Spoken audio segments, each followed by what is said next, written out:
బ్రహ్మమానసపుత్రుడు అత్రి మహర్షి. ఇతని భార్య అనసూయాదేవి. ఈమె చాలా గొప్ప పతివ్రత.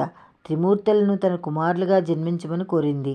అత్రి మహర్షి విష్ణువును గురించి తపస్సు చేశాడు. విష్ణుమూర్తి ప్రత్యక్షమై నేను నీకు దత్తుడనేనాను అంటాడు. అత్రి మహర్షిని కుమారుడు కాబట్టి ఆత్రేయుడు, మొత్తం మీద దత్తాత్రేయుడు అనబడ్డాడు. ఈయన చాలా గొప్ప మహిమాన్వితుడు. ఈ రోజులో మహిష్మతి నగరాన్ని కృతవీర్యుని కుమారుడు అర్జునుడు పరిపాలిస్తున్నాడు. ఇతన్నే కార్త్యవీరుడు అని కూడా అంటారు. ఈయన దత్తాత్రేయుని మహిమల గురించి విన్నాడు. ఆయన దగ్గరికి వెళ్ళాడు. శిష్యుడు అయినాడు. ఆయన్ని సేవించాడు. ఆయన నుంచి అనేక విషయాలు తెలుసుకున్నాడు.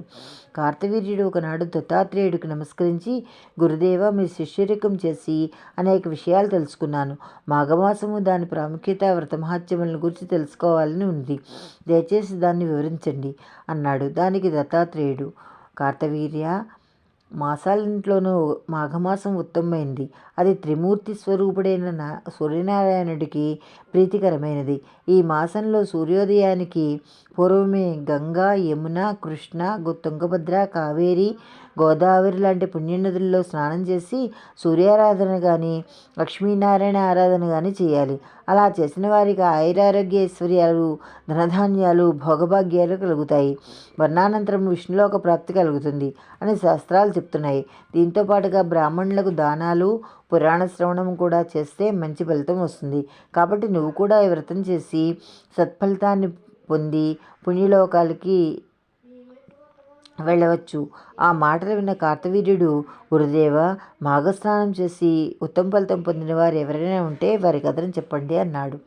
పూర్వకాలంలో గంగానదికి ఉత్తర భాగమున భాగ్యపురము అనే నగరం ఉండేది. ఆ నగరంలో హేమారంభుడు అనే వర్తకుడు ఉండేవాడు. అతడు వణిక శ్రేష్ఠుడు, గొప్ప ధనవంతుడు.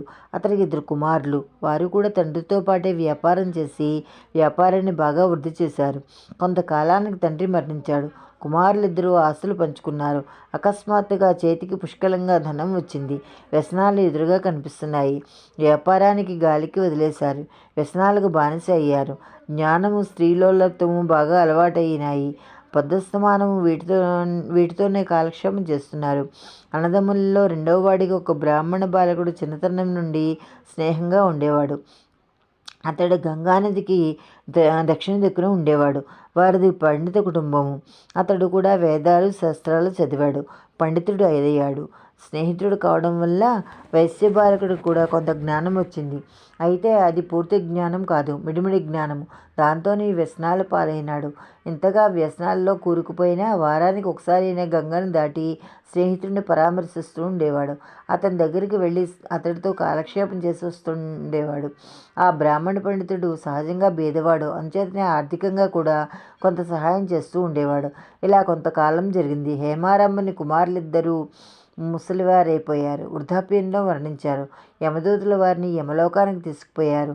చిత్రగుప్తుడు వారి పాపపుణ్యాలు లెక్కలు చూసి పెద్దవాడిని నరకానికి, చిన్నవాడిని స్వర్గానికి పంపాలని నిర్ణయించారు. అప్పుడు చిన్నవాడు చిత్రగుప్తునితో, అయ్యా, మేమిద్దరం అన్నదమ్ములం, ఒకే రకమైన తప్పులు చేశాము. నన్ను స్వర్గలోకానికి పంపుతామన్నారు, మరి నాకు అన్నగారిని నరకానికి ఎందుకు పంపుతున్నారు అని అడిగాడు. దానికి చిత్రగుప్తుడు, నీకు ఎన్ని అలవాట్లు ఉన్నా నీ స్నేహితుడైన బ్రాహ్మణ్ణి చూడడానికి ప్రతివారం గంగానది దాటి వెళ్ళావు. అలా నది దాటుతున్నప్పుడు మాఘమాసంలో గంగానదిలో నీటి తుంపర్లు గాలికి ఎగిరి నీ మీద పడ్డాయి. దాంతో నీకు మాఘ స్నానం చేసిన ఫలితంలో వచ్చింది. అంతేకాదు, నీ స్నేహితుడైన బ్రాహ్మణుడికి ఆర్థిక సహాయం చేశావు. ప్రతీ నెల అతనికి కావలసిన వస్తువులన్నీ సమకూర్చావు. కాబట్టి ఒక బ్రాహ్మణుడికి దాన ధర్మాలు చేసిన ఫలితం దక్కింది. ఈ 2 కారణాల వల్ల నువ్వు స్వర్గానికి పోతావు అని అన్నాడు.